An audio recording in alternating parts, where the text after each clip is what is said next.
Bueno, mi nombre es Magela Ferrero.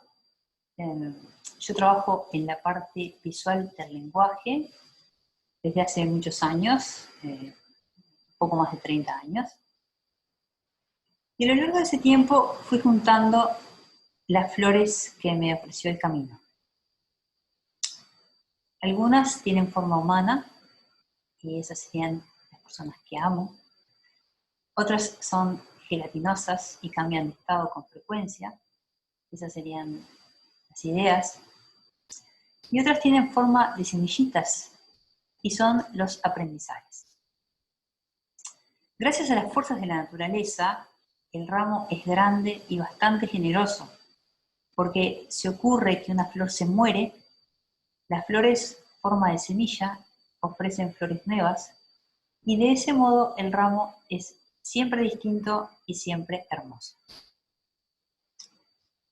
Yo les voy a ofrecer un par de lecturas, hoy probablemente una, y el viernes que viene otra, que serían algunas de esas flores de las que siempre obtengo inspiración.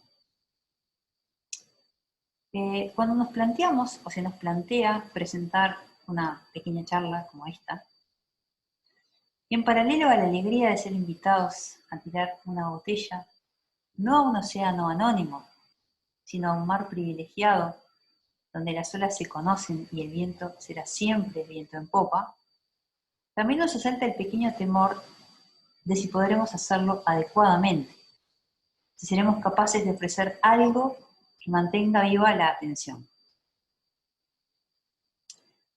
En mi memoria, una manera de reducir el peligro de tener una mala experiencia es procurar un lugar cómodo donde escuchar, tener listo el té o el café con el que nos gustaría acompañarnos, hacer pis y apagar el teléfono.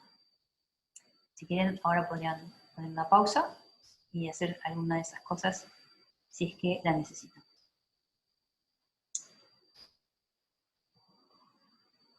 Estas cosas aumentan, hacer estas actividades,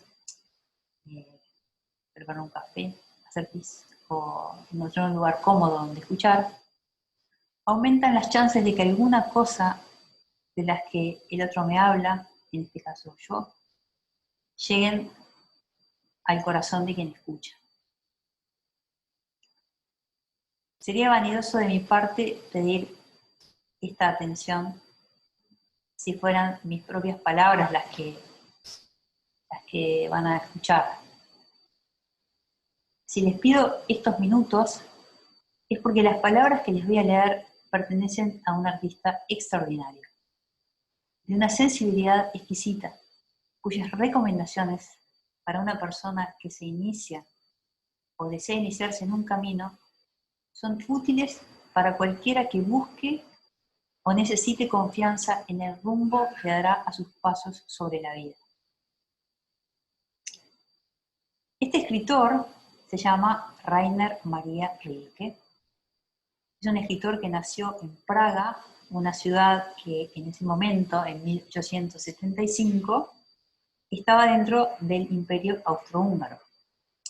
Ahora es la República Checa. Y murió en una ciudad de Suiza en 1926, cuando tenía 51 años. Rilke es un poeta, un pensador, un artista, cuya obra les recomiendo mucho, ya que todo lo que él escribe tiene un equilibrio entre forma y contenido que podríamos llamar, sin que nada nos tiemble, magistral.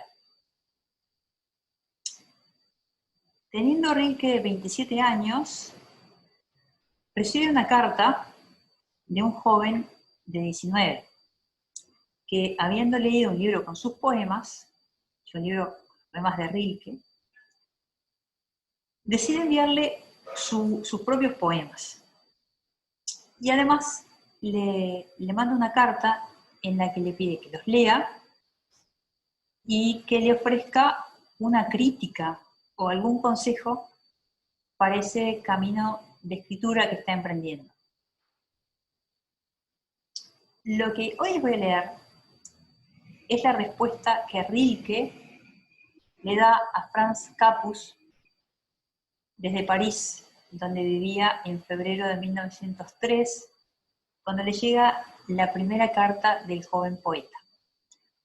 Capaz que ustedes conocen, por lo menos de nombre seguramente, este libro porque es bastante famoso, por suerte bastante famoso, bastante conocido, Las cartas a un joven poeta.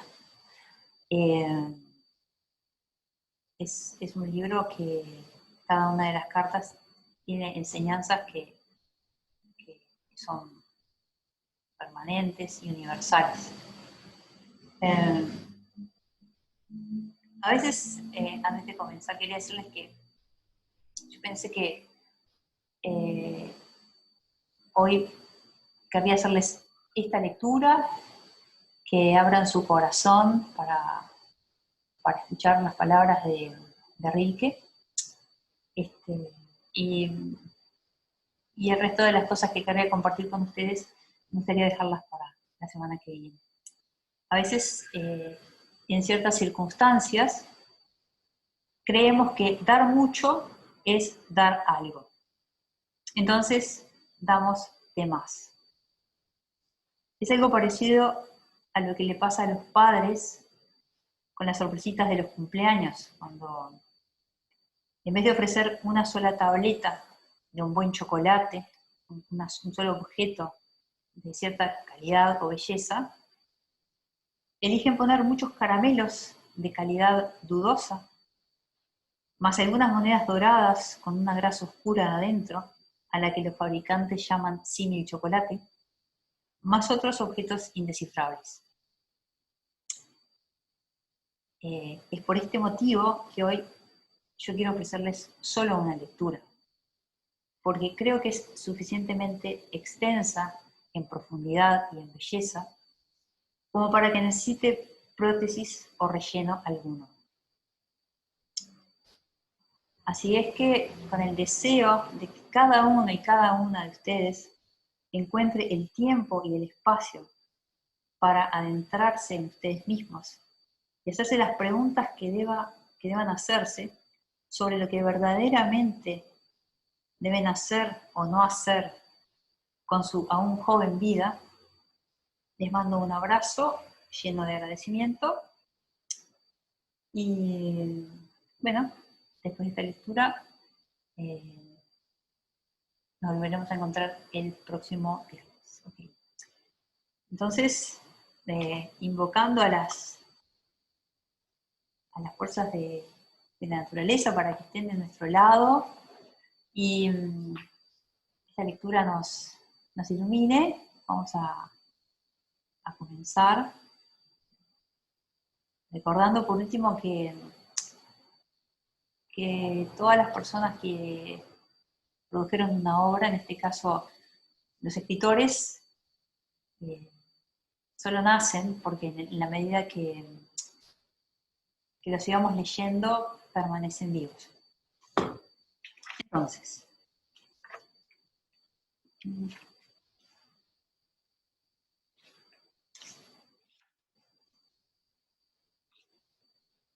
París, a 17 de febrero de 1903.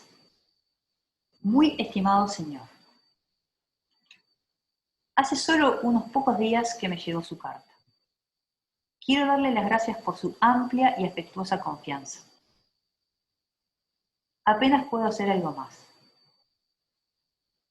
No puedo entrar en detalles sobre la índole de sus versos, pues me considero totalmente alejado de cualquier intención crítica. No hay nada que sea menos apropiado para abordar una obra de arte que las palabras críticas.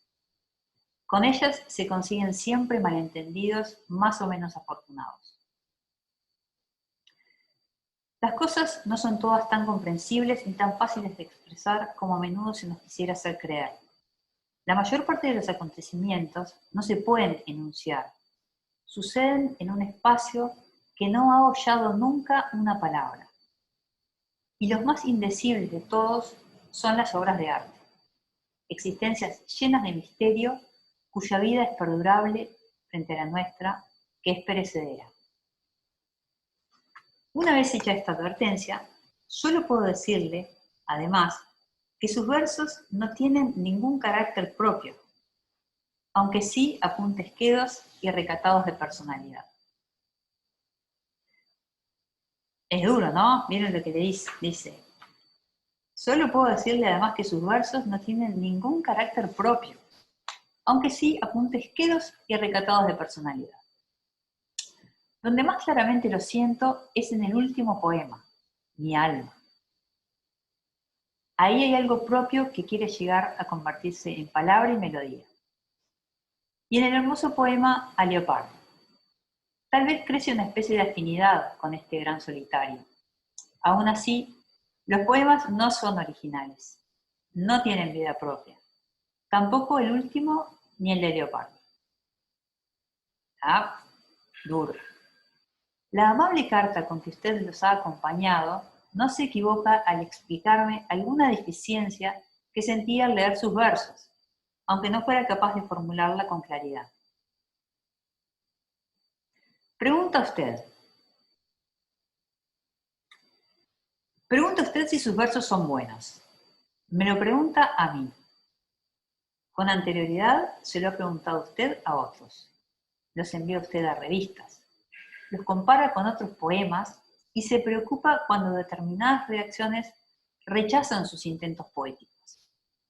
Pues bien, ya que me ha autorizado a aconsejarle, le ruego que renuncie a todo eso. Usted mira hacia afuera, y eso es sobre todo lo que no debería hacer ahora. Nadie puede aconsejarle y ayudarle a usted. Nadie. Solo hay un medio. Adéntrese en sí mismo. Investigue usted el motivo que le impulsa a escribir. Averigüe si extiende sus raíces hasta lo más profundo de su corazón. Compruebe si se moriría por fuerza si no le fuera permitido escribir. Y sobre todo, esto. Pregúntese a sí mismo en la hora más silenciosa de la noche. ¿Debo escribir? Excave usted en sí mismo en busca de una respuesta profunda.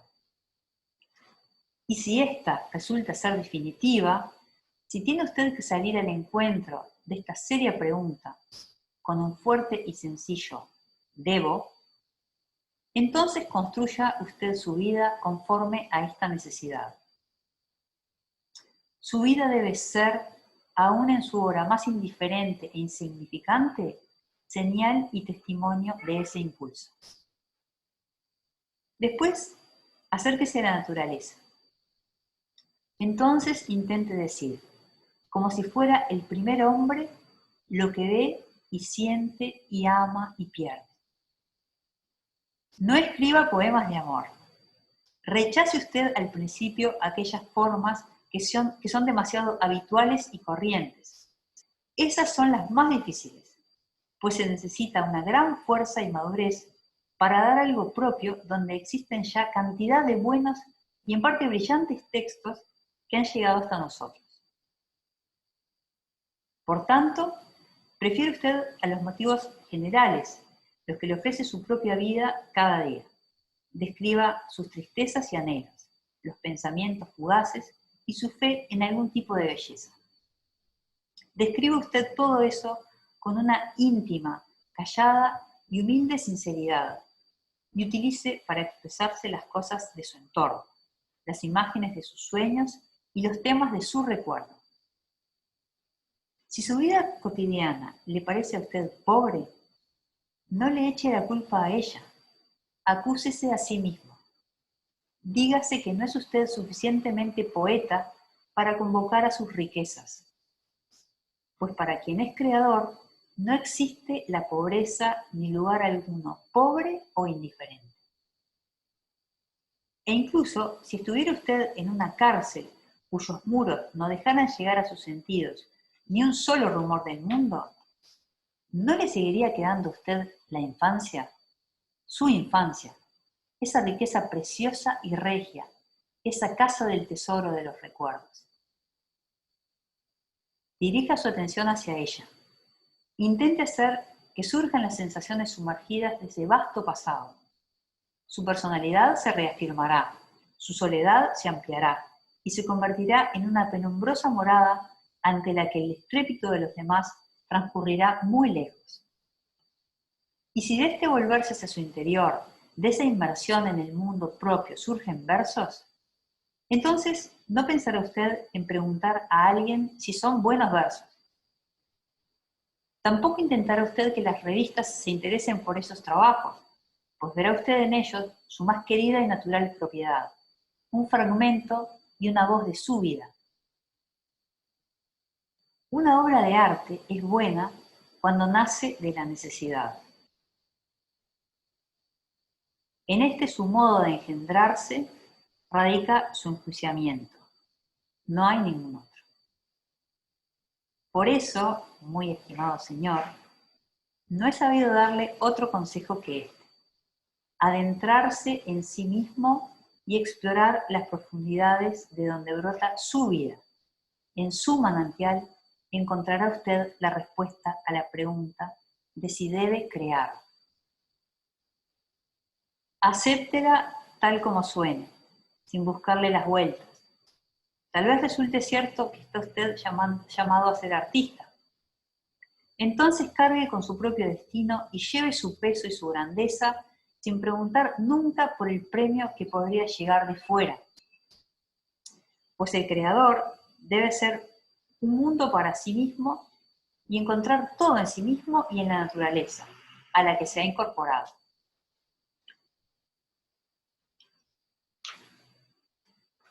Aunque tal vez, después de haberse sumergido en sí mismo y en su soledad, tenga que renunciar usted a ser poeta.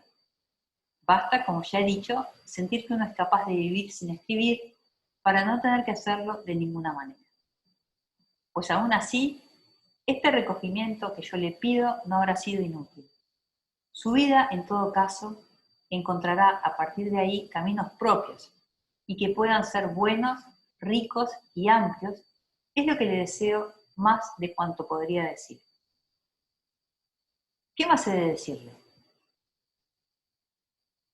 Me parece que todo ha quedado acentuado de manera adecuada y, en definitiva, yo solo quería aconsejarle que vaya usted creciendo con calma y seriedad a través de su propio desarrollo.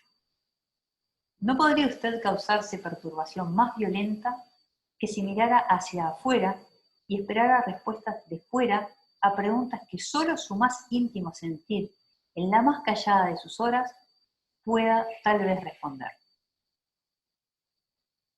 Fue una alegría para mí encontrar en su carta el nombre del profesor Horacek. Conservo hacia este amable sabio una gran consideración y una gratitud que sigue viva con los años. Hágame usted el favor de transmitirle estos sentimientos míos. Es prueba de su bondad el que aún se acuerde de mí y lo aprecio. Le devuelvo al mismo tiempo los versos que tan amablemente me confió y le agradezco nuevamente la amplitud y cordialidad de su confianza, de la que con esta respuesta, dada con sinceridad y según mi mejor saber, he intentado hacerme un poco más digno de lo que como un extraño realmente soy. Con todo afecto y simpatía, Rainer María Rilke.